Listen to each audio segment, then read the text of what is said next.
A defesa do ex-presidente Jair Bolsonaro apresentou o pedido ao Supremo Tribunal Federal para a realização de uma cirurgia no ombro direito entre a próxima sexta-feira agora e sábado, em um hospital particular de Brasília.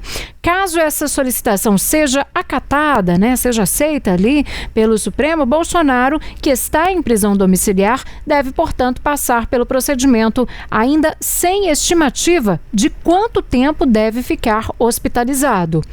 A cirurgia está no planejamento da equipe médica do ex-presidente desde a última internação, quando ele contraiu uma pneumonia. Laudos enviados ao STF apontam um quadro de dor intensa no ombro direito, com limitação funcional importante e amplitude de movimento reduzida.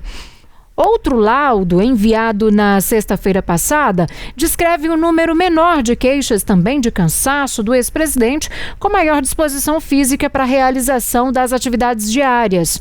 O médico Brasil Caiado, que assina aí esse documento, destaca a redução nas doses diárias dos remédios para as crises de soluços, o que acrescentou ali que melhorou também a perda de equilíbrio. A queixa, no entanto, no ombro, ela já vinha sendo relatada de forma discreta e intermitente antes da última internação de Jair Bolsonaro em março. Durante a passagem pelo hospital, o ex-presidente foi avaliado por um especialista em ombro e cotovelo e realizou exames de imagem como ressonância. A equipe médica estima que o problema pode ter relação com uma queda sofrida por Bolsonaro no período em que ele esteve preso. O ex-presidente esteve internado entre os dias 13 e 27 de março, com quadro de pneumonia grave, como a gente disse. E diante desse quadro de saúde, o ministro Alexandre de Moraes do STF autorizou, portanto, a prisão domiciliar. Essa medida impõe, ali restrições como o uso de tornozeleira eletrônica, proibição de comunicação externa e limitação também de visitas. Ô Lulandinho, o STF deve impor alguma condição específica aí para autorizar essa cirurgia, como escolta, fiscalização, restrição de visitas, já que o ex-presidente está em prisão domiciliar, Com certeza todas essas, uma maior segurança, um limite de visitas a poucas pessoas autorizadas pelo ministro Alexandre de Moraes do STF, até porque em uma decisão anterior, foi uma decisão inclusive que Moraes falava sobre a visitação dos filhos a Jair Bolsonaro nessa domiciliar temporária. Moraes deixou claro que Bolsonaro segue cumprindo pena no regime fechado. Essa condenação ela continua então nesse regime fechado e que essa prisão domiciliar é temporária e em caráter excepcional, justamente para que Jair Bolsonaro tenha um tempo necessário para se recuperar do quadro de broncopneumonia, esse quadro que levou ele a uma internação na UTI no último mês. E ainda assim, essa prisão domiciliar temporária, que dura no total 90 dias, tem umas regras rígidas, uma ampla vigilância, inclusive com o monitoramento nos arredores da casa dele. A casa dele que fica na região do Jardim Botânico, aqui em Brasília, distante cerca de 15 minutos, mais ou menos, do centro de Brasília. Esse esquema de segurança deve, então, ser estendido para o hospital caso Bolsonaro faça essa cirurgia, se houver autorização do ministro Alexandre de Moraes. E a expectativa é que a cirurgia seja feita no mesmo hospital em que Bolsonaro foi atendido nas últimas vezes em que precisou de atendimento médico, inclusive essa vez do mês passado, com esse quadro de broncopneumonia. É o Hospital DF Star, na Asa Sul, aqui em Brasília. É um hospital privado. Lembrando que essa queixa no ombro, ela já vinha sendo relatada pelo ex-presidente e prevista como cirurgia na última internação dele, que foi justamente esse quadro pulmonar, essa situação pulmonar de Jair Bolsonaro. Segundo os médicos, inclusive, essa avaliação prévia tinha sido feita, mas esse procedimento tinha ficado já acertado para um momento posterior, depois de uma recuperação melhor, uma recuperação mais avançada dele por esse quadro pulmonar. E o pedido cita agora a possibilidade do procedimento entre a sexta-feira e o sábado dessa semana. Então, talvez nos próximos dias.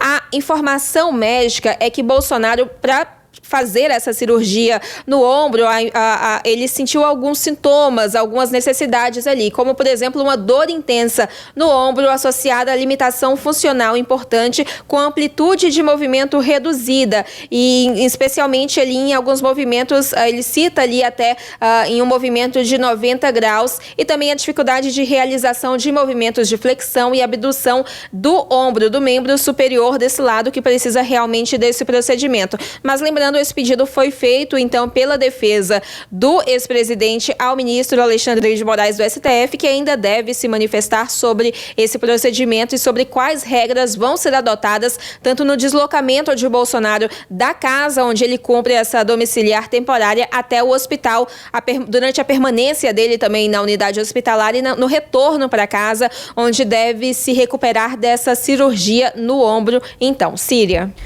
Bom, e a prisão do ex-deputado Alexandre Ramagem nos Estados Unidos e a liberação dele 2 dias depois, gente, geraram um novo impasse diplomático entre o Brasil e o governo americano. Ramagem fugiu do país em setembro do ano passado, dias antes de ser condenado pelo Supremo Tribunal Federal no caso da trama golpista. Ele mora nos Estados Unidos desde então, onde fez um pedido de asilo. A solicitação ainda não foi concluída. E no início deste mês, o ex-deputado, que é considerado foragido aqui do Brasil, foi preso em Orlando, por questões migratórias. Ele foi levado a um centro de detenção na Flórida, onde permaneceu por 2 dias. Em 15 de abril, foi liberado de forma administrativa e agradeceu às autoridades norte-americanas em um vídeo que foi publicado nas redes sociais. Na última segunda-feira, o governo de Donald Trump determinou que o delegado brasileiro que atuou junto às forças americanas pela prisão de Ramagem deixasse o país. Uma substituta para o cargo já foi, inclusive, nomeada. Enquanto isso, o presidente Lula estava em uma viagem para a Europa e comentou o caso. Ele afirmou em uma entrevista, na Alemanha, que pretende adotar uma medida semelhante com base no princípio da reciprocidade. Mas ele não deu muitos detalhes durante essa entrevista, sobre o que poderia ser feito.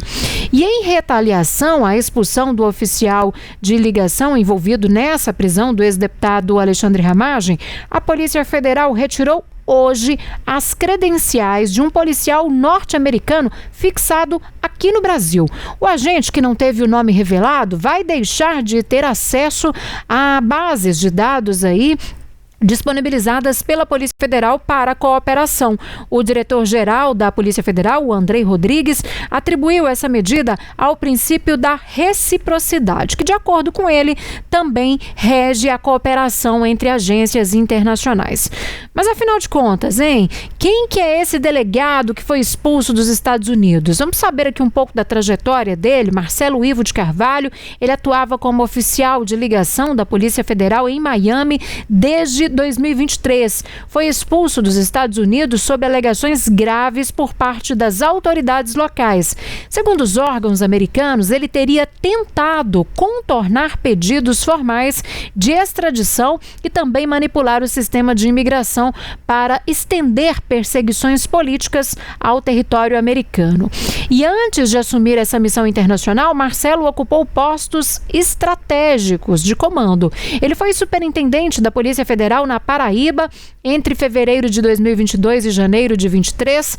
Antes, ele atuou como delegado regional de investigação e combate ao crime organizado em São Paulo entre 2018 e 2021 e também chefiou a delegacia da Polícia Federal no Aeroporto Internacional de Guarulhos em 2016. Agora, outro fato que veio à tona e que tem chamado a atenção é que ele chegou a matar uma pessoa atropelada em uma rodovia no interior de São Paulo em outubro de 2016.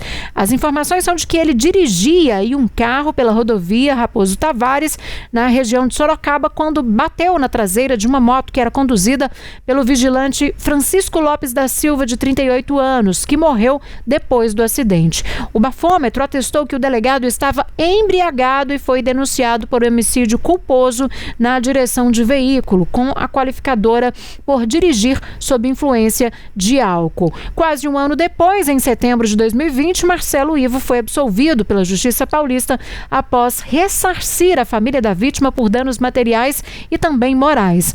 O vigilante, na época, que morreu, era casado e tinha 2 filhas. Agora, Lulandim, será que vem mais uma crise diplomática aí? Que confusão toda é essa entre governo Trump e governo Lula, hein?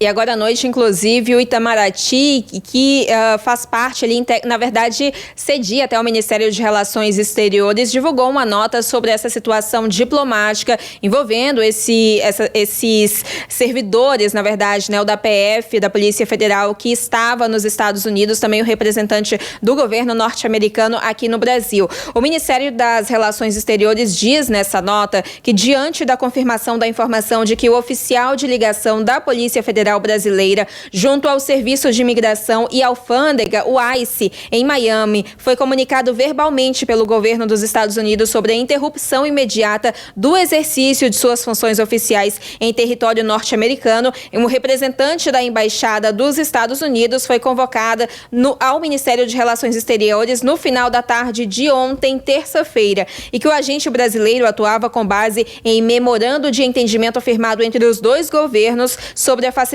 do intercâmbio de oficiais de ligação na área de segurança. Ainda de acordo com Itamaraty, a representante da Embaixada dos Estados Unidos foi informada também verbalmente que o governo brasileiro aplicaria o princípio da reciprocidade diante da decisão sumária contra o agente da Polícia Federal, que não foi precedida de qualquer pedido de esclarecimento ou tentativa de diálogo sobre o caso, como prevê um parágrafo do memorando de entendimento bilateral que regula a modalidade de cooperação policial. Ainda de acordo com o Ministério das Relações Exteriores, a medida tampouco observa a boa prática diplomática de diálogo entre nações amigas como o Brasil e os Estados Unidos ao longo de mais de 200 anos de relação. Os termos da aplicação da reciprocidade, de acordo com a nota, foram também transmitidos verbalmente à representante da Embaixada e envolvem a interrupção imediata do exercício de funções oficiais de representante norte-americano da área homóloga em território brasileiro. Essa foi, então, a primeira manifestação oficial do Ministério de Relações Exteriores do Brasil diante desse caso que envolve essa prisão do ex-deputado federal Alexandre Ramagem nos Estados Unidos. Ele que foi solto 2 dias depois de ser preso pelo ICE, por esse serviço de imigração norte-americana.